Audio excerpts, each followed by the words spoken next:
Christmas is not a season I usually welcome with loud hosannas. I do not make myself merry at Christmas. Christmas drama on BBC Radio 7. Wonderful season of the year. And this week we've family drama to keep everyone entertained whilst you're sweeping up the pine needles underneath your tree. Juliet Stevenson stars in a magical tale of a boy's journey of discovery. At the Back of the North Wind begins Wednesday morning at 10.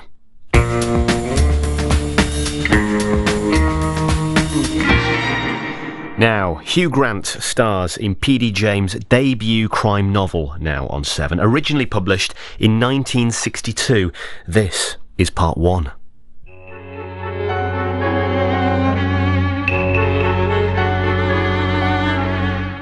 Cover Her Face by P.D. James, dramatised by Neville Teller, with Sian Phillips, Hugh Grant and Beatie Edney.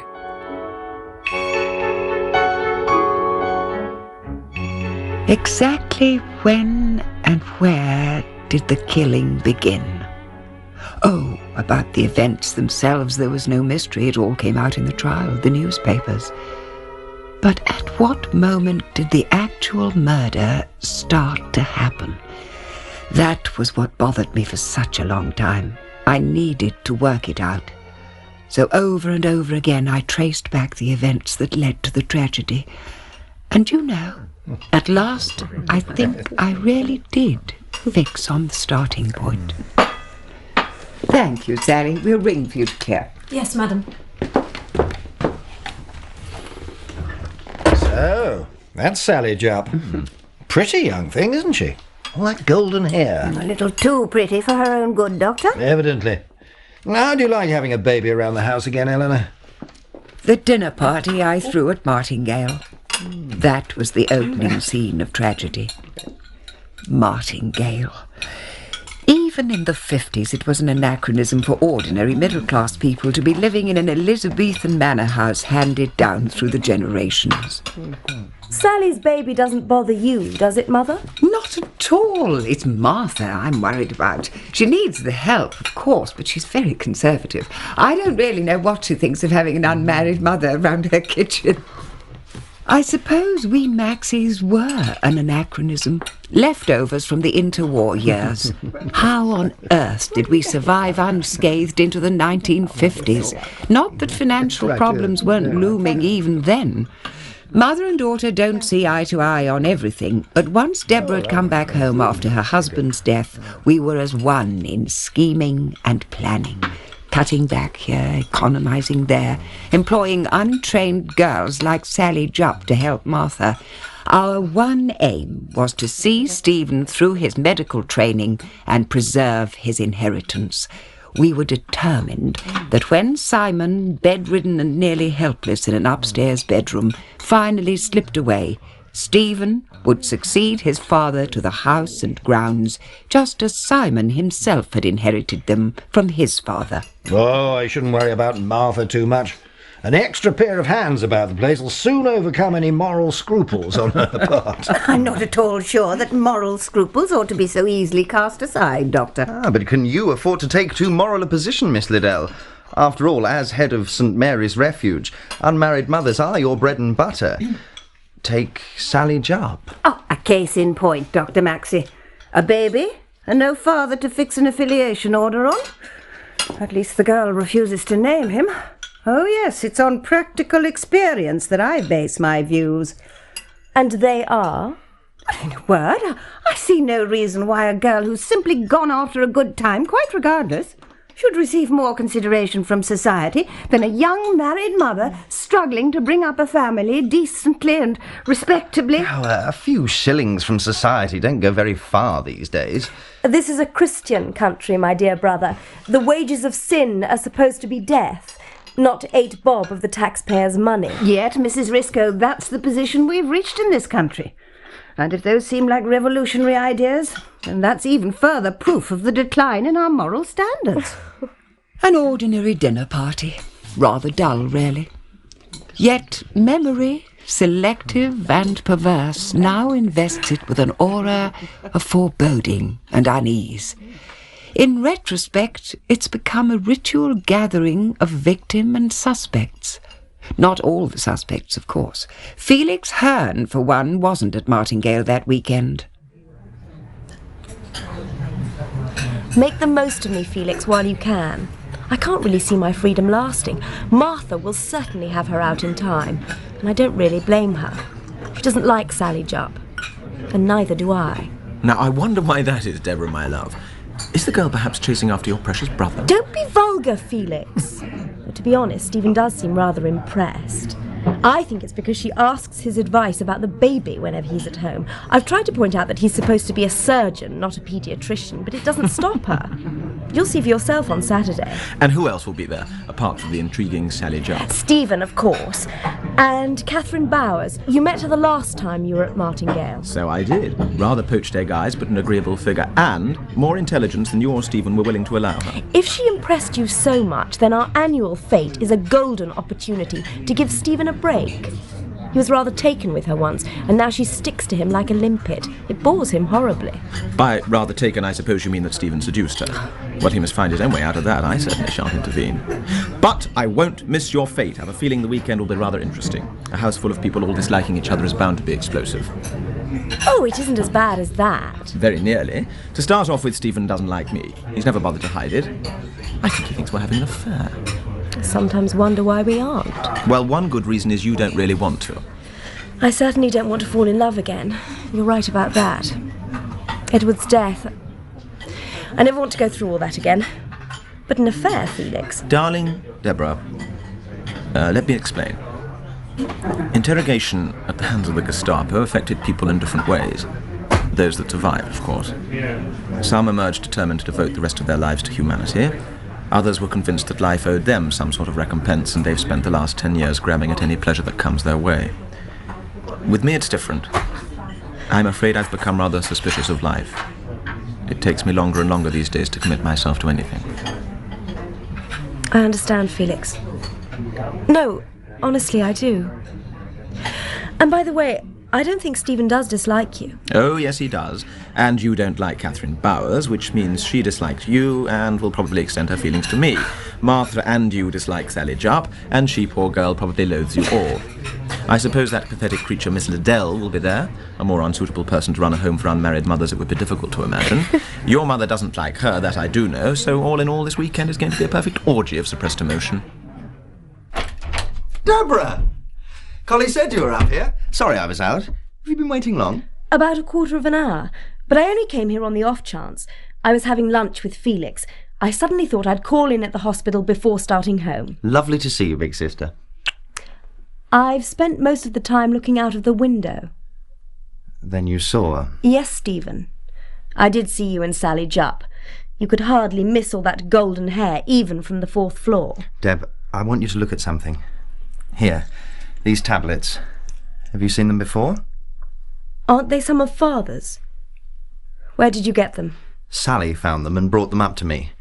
She phoned from Liverpool Street to ask me to meet her. She found them in Father's bed. How do you mean? I don't understand. She found them between the mattress cover and the mattress, down the side. His drawer sheet was rucked and she was smoothing it when she noticed a little bulge in the corner of the mattress underneath the fitted cover. This is what she found. 10 of them, tied up in a handkerchief. Father must have been saving them for weeks, perhaps months. I can guess why. Does he know she found them? She doesn't think so. Of course, we don't really know if he's still capable of acting independently at all. They may have been there for some time and he may have lost the power to get at them and use them. We can't tell what goes on in his mind.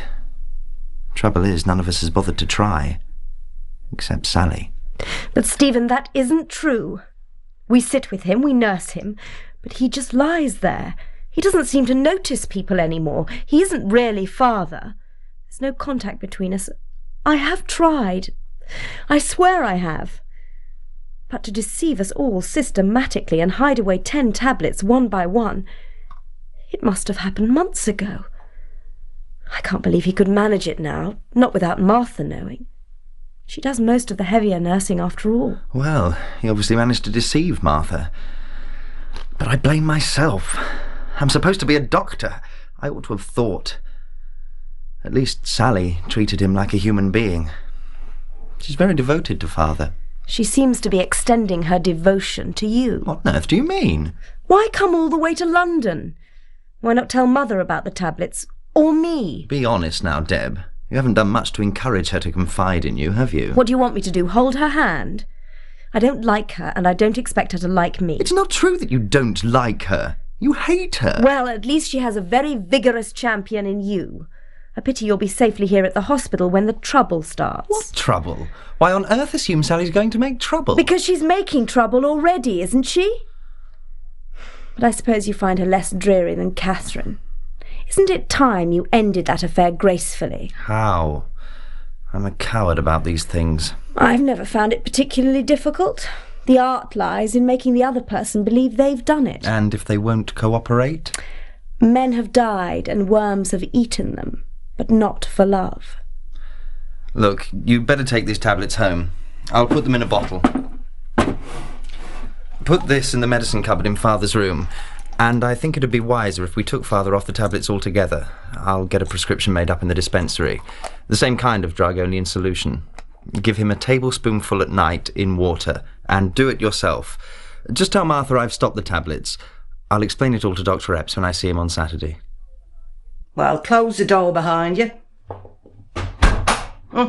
You're late. I think that child is starving, poor mate. Where have you been? You won't have to wait much longer, will you, my pet? Oh, Martha, isn't there any milk boiled? There is not. I'm not here to wait on you, Sally Jupp. Please remember that. If you want milk, you must boil it yourself. You know well enough what time that child ought to be fed. Doesn't matter, it won't take long. Sally, there's something I want to ask you. Oh, yes. I'll ask away. Did you take anything from the master's bed when you made it this morning? Anything belonging to him? I want the truth now. Well, it's quite obvious you know I did. Do you mean to tell me you knew he had those tablets hidden away and you said nothing? Of course I knew. I've nursed him for 5 solid years. Who'd know what he does and what he thinks of if not me? Oh, I suppose you thought he'd take them. Of course he wouldn't have taken them. But if you had to lie there year after year, perhaps you'd like to know that you had something that could end all that pain. Something that nobody else knew about. Until his silly little bitch, no better than she should be, come ferreting them out. Oh, very clever, weren't you? But you can give them back to me. And if you mention a word of this to anyone, I'll have you out, you and that brat. I'll find a way, never fear. I'm afraid you're unlucky. I haven't got the tablets. I took them to Stephen this afternoon. You what? Yes, Stephen. And now I've heard all that silly twaddle, I'm glad I did.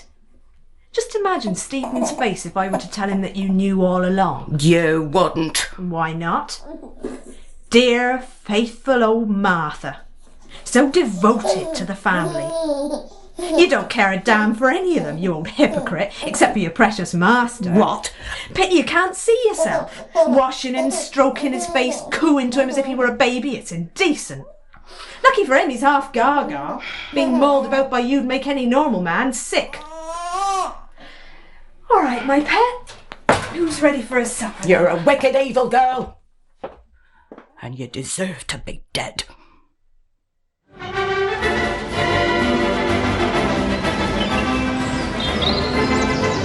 The children's three-legged race will start in the paddock in 5 minutes. All those competing through the paddock, please. Not an easy choice, Mrs. Webster. And both prints are the same price. 5 shillings each. Why not take them both, Mrs. Webster? They make a good pair. The First Quarrel and Reconciliation. By the same artist, too. 10 shillings, I don't know. Catherine's quite right, you know. They are made to hang side by side. I tell you what, I'll let you have them for 7 and 6 the pair. How about that? Oh. I'd take it if I were you, Mrs. Webster. That's a real bargain. You've talked me into it, Miss Bowers. Well done, Catherine. I'll just wrap them up for you. Deborah, you don't happen to know who donated them to your White Elephant stall, do you? I do, but I shouldn't really say. Not ethical. Oh, go on, do tell. Well, they were sent in by old Mr. Mortimer. I think they hung in his bedroom, but now he's on his own. He's shut up the first floor altogether. The house is too much for him. Poor man. Here you are, Mrs. Webster. Thank you very much. I'll just take these to the car. Good luck with the stall. This is quite fun, Deborah. I didn't think it would be. Amazing what people want to get rid of. It's even more astonishing what people will buy. Do you think Stephen will be coming by? Shouldn't think so. He's too busy with the horses. I say, Dr. Epps, I've got just the thing for you. Good afternoon, ladies. Are you about to make me an offer I can't refuse? Precisely, Doctor. Now, what do you say about this? Isn't this the most practicable winter topcoat you've ever seen? And look, a detachable waterproof lining, ideal for visiting the sick in winter. What a saleswoman. Yes, I must admit it's... Hold on now. This garment rings a bell. Haven't I seen it? I know. Sir Reynold Price. He's seen through your guilty secret, Deborah. All right, I own up. It is Sir Reynolds' contribution. Are you too proud to wear it? Oh, nothing of the sort. Here, let me try it on. Now, what do you think? Perfect. You look splendid, Dr. Epps. Well, I'll take it. Oh, how much? £1. And cheap at the price. Done. Now, I think I'll escape you two sirens before I get even more entrapped in your clutches. What a pair! Deborah, why don't we go and grab some tea? The tent seems to be filling up rather rapidly. Good idea. I'm dying for a cup. I think I'll go through the house and get a wash. My hands are filthy. Hey, you! What are you doing in here? Me? Do you mean me? Yes. This is a private house. Sorry, I was looking for the toilet. The lavatory's in the garden. It's very well signposted. Oh, yes, of course. I'm sorry. The tea tent was crowded and the noise deafening. A confused clatter of crockery, the babble of voices, and behind it all, the music from the loudspeakers. The concentration of noise was so great that when a dozen conversations faltered and died, it seemed to me as if total silence had fallen. I looked up to see what had happened. Sally Jupp had come into the tent. Sally, in a white dress with a low boat-shaped neckline and a skirt of swirling pleats, a dress identical with the one Deborah was wearing. Sally, with a green cummerbund which was a replica of the one round Deborah's waist. The silence seemed profound. Then, from the far end of the tent where some of Miss Liddell's girls had formed a small group, there was a quickly suppressed giggling. Only Deborah seemed unconcerned. Without a second glance at Sally, she collected some tea and joined Catherine at a table. How dare she? It's a deliberate insult. Where did she get the dress from? The same place I did. Anyone could buy it who took the trouble to find it. Sally must have thought it worth the trouble. You're taking it very calmly. What would you like me to do? Tear it off her back? There's a limit to the free entertainment the village can expect. Despite this incident, the day was being judged a great success as we gathered in the dining room that evening, French windows opened wide to the ravaged lawn. These glasses, Mrs. Maxie? That's right, Felix. I'm afraid it's only cider tonight. Most superior brand, though. Not far short of Devonshire Scrumpy. Have you ever tried it, Mr. Hearne? It's quite potent. I haven't, Doctor, but I will. Thank you. Anybody else? Eleanor? Thank you. I'll wait till we sit down. Miss Liddell? Not if it's alcoholic, Dr. Epps. Well, I'm afraid it is. Then I shall stick with fruit juice. Where do you want the spoons, Mrs. Risco? Leave them on the sideboard. We'll circulate them with the pudding. I'll have a small sherry, Felix, if you can find it. Of course. Oh, dear, these table napkins. Why can I never get them to stand up straight? Good evening, everybody. Oh, Catherine. Hello, Mrs. Maxie. Hello, Catherine. Isn't Stephen with you? No, he's not. I haven't seen him since he was with the horses. I've been in my room. Oh, he probably walked home with Bocock to help with the stabling, or perhaps he's changing. I don't think we'll wait. Shall we sit down? Who's waiting at table? Where's Sally? Not in, apparently. Martha tells me that Jimmy's in his cot, so she must have come in and gone out again. But Mrs. Maxie, there she is, coming across the lawn. And Stephen's with her. Hello, Dr. Maxie. We were wondering where you were. Good evening, Miss Liddell. Come inside, Stephen. I'm glad you're back. Sally, you'd better change into your uniform and help Martha. Do you really think so, madam? Sally. What do you mean? Well, madam, I wonder if a maid's uniform would be entirely appropriate for the girl your son has just asked to marry him. Simon was no better and no worse that night. Yet I stayed on the daybed in his dressing room as if there were a crisis, and heard the hours strike one by one through the long vigil of the night. Sleep was impossible as I lived through the scene in the drawing room again and again, so many times that there seemed no second of it I couldn't recall with vivid clarity. Sally Jupp, remember your place. To marry him? Is this true, Stephen? Of course. Stephen? My place? Perhaps you can tell me just what my place is now. It's your place to be polite and grateful, my girl. You've just been intolerably rude to Mrs. Maxie. Have you forgotten that she took you in, you and your baby? She's given you a home and your keep. Is this how you repay her? Miss Liddell. No, Mrs. Maxie, this needs saying. Just look at you in that dress. You deliberately chose to embarrass Mrs. Risco this afternoon. Please, Miss Liddell, let it pass. Why should I? Why should any of us? That's the trouble with all of us these days. We turn a blind eye to things most of us find intolerable if truth were told. And look at the result. A generation without morals, without standards, without gratitude. Gratitude? You think I ought to be grateful to you? You certainly should. St. Mary's Refuge looked after you when you had nowhere else to turn. But just think what I've done for you. I saw you through your pregnancy, I trusted you, I taught you how to live among decent people, and then I found you the best job any girl in your position could hope for. You sex-starved old hypocrite. Don't you talk about what you've done for me. You're not doing it for me or any of us. You're doing it for yourself. You get some sort of perverted pleasure in queening it over us all. Don't think I don't know. And that's not all. There's much more I could tell the village about you if I wanted to. You be thankful I know how to keep my mouth shut. Lying in Simon's dressing room during the long watches of the night, I found myself remembering with uncomfortable vividness Catherine Bower's face, flushed with grief or resentment. Felix Hearne was the only member of the party who seemed to enjoy his dinner. I wasn't sure that the preliminaries hadn't actually sharpened his appetite. He certainly put himself out to ease Catherine's embarrassment. Felix was very amusing when he cared to exert himself, and that night he had, surprisingly, succeeded in producing laughter by the end of the meal. At some point during the night, it rained heavily. At 5 o'clock, I thought I heard Simon stirring, and I went to him, but he still lay in the rigid stupor produced by the medicine which Stephen had prescribed. At 6 o'clock, I got up, put on my dressing gown, and made some tea. Yes? Who is it? It's me, Mrs. Maxie. Catherine. Can I come in? Of course. What is it, my dear? I couldn't sleep any more. I hope you don't mind. Of course not. Come in. I'm just having a cup of tea. Would you like one? Yes, please.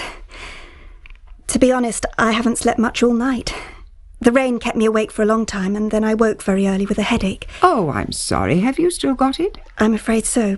I don't get them very often now, but when I do, they're agonising. You don't happen to have any aspirin, do you? I'm sure we have some in the medicine cupboard. You're the nurse. Why don't you help yourself while I pour the tea? Thank you very much.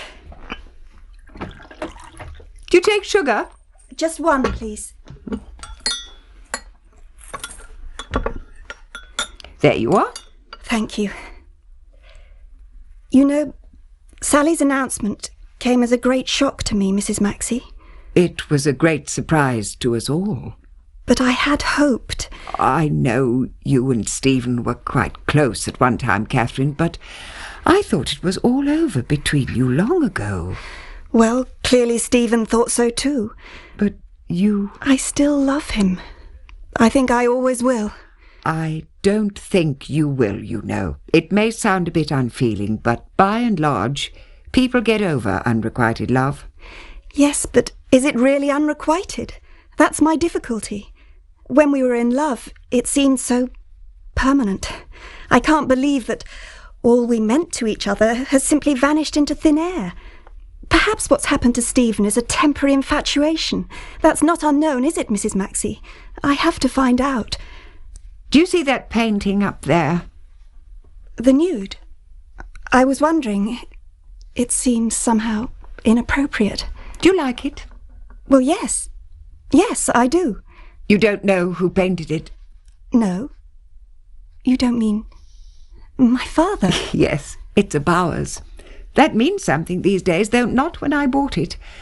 I never liked your father, you know, but I did think he was an artist. I don't believe your mother thought so. Oh, poor Katie. One day he simply packed up and left you both. Yes. Katie and I had been very close. When she fell madly in love with Christian Bowers, nothing could persuade her that he wasn't in love with her. Nothing. Her friends could see it. I could. I tried, but she talked him into marrying her. You know the result. I suppose so. Ask your mother about unrequited love. See what she tells you. I will. One other thing, Catherine. You may find this strange, but one of the reasons I love having you as a guest here at Martingale is simply because of the pleasure that painting has given me over the years. Can you believe that? Come in. Good morning, madam. Yes, Martha, what is it? It's Sally, madam. She's overslept again. Oh, she's quite impossible. She's almost never down on time these mornings. Well, wake her up. But I called her and she didn't answer. And when I tried the door, I found she's bolted in. Bolted in? Well, I can't get in, madam. I'm sure I don't know what she's playing at. Have you knocked really hard? Well, hard enough to wake her. Well, you'd better try again. Sally had a busy day yesterday. We all did. People don't oversleep without reason. As Catherine and I sat there finishing our tea, a curious feeling, the imminence of evil, took hold of me. When I replaced my cup in the saucer, it was with a clinical detachment and a kind of wonder that I saw my hand wasn't shaking. It's no good, madam. I can't make her hear me. Well, the baby's awake. He's whimpering in there, but I can't make Sally hear. Sally! Sally! Are you there? Oh, why is the door locked? Sally! Wake up! Oh, my God, madam, something's wrong. Something's happened. Oh, you may be right. What shall I do? What shall we do? Stay here, Mrs. Maxie. Don't worry. I'll fetch your son. I won't be a minute. Keep calm. Oh, the door's too solid. I'll never break it down. We'll have to get through the window. The ladder in the outhouse will do. I'll get Felix Hearne to help. You all wait here. We'll be as quick as we can. Oh, madam, something terrible's happened, I'm sure of it. Who locked the door? It's locked on the inside. Didn't she usually lock her door? Of course not. Who ever heard of a maid locking herself in? I could always get in to shake her awake. Hello, Mother. Stephen told me what's up. He and Felix are getting the ladder. Oh, where on earth have they got to? It's bound to take a little time, but they won't be long. I'm sure she's all right. She's probably still asleep. Well, she can't have slept through all this. We've made enough noise to waken the dead. To say nothing of little Jimmy in there. I wonder if she's inside the room at all. What do you mean? I expect she won't be there. She's gone. And what about the locked door? Knowing Sally, my guess is that she wanted to do it the spectacular way and got out through the window. She seems to have a penchant for making scenes, even when she can't be present to enjoy them. Oh, Deborah! No, really! Here we are, shivering with apprehension, while Stephen and Felix lug ladders about, and the whole of the household is totally disorganised. I can see her planning the whole thing, just as she planned that spectacular entrance to the tea tent yesterday. To say nothing of her outburst last night. She's compulsively theatrical and thoroughly disruptive. She wouldn't leave her baby. No mother would. This one apparently has.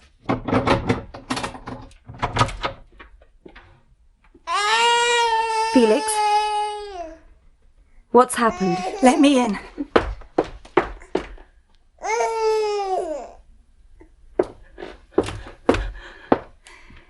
Dear heaven, it can't be. She's dead. Oh, my God! Oh my God! I felt, rather than heard, the thud of Martha's retreating footsteps. No one followed her. Deborah and I pushed past Felix's restraining arm and moved silently as if under some united compulsion to where Sally lay. The window was open, and the pillow on the bed was blotched with rain. Over the pillow, Sally's hair was spread like a web of gold. Her eyes were closed, but she wasn't asleep. From the clenched corner of her mouth, a thin trickle of blood had dried like a black slash. On each side of her neck was a bruise, an indelible sign of where the life had been choked out of her. In episode 1 of Cover Her Face by P.D. James, dramatised by Neville